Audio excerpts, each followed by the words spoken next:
Marko, and in this video I'm going to show you how to fix Delta Executor upgrade problem.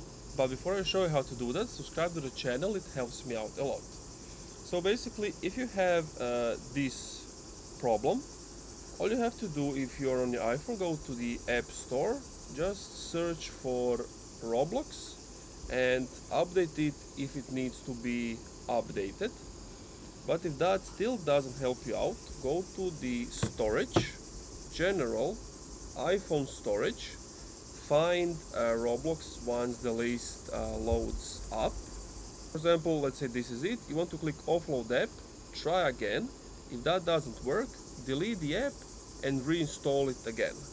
If you are on Android, just go to Google Play Store, click at the top on your profile, click on the apps management, find it, update it if needed.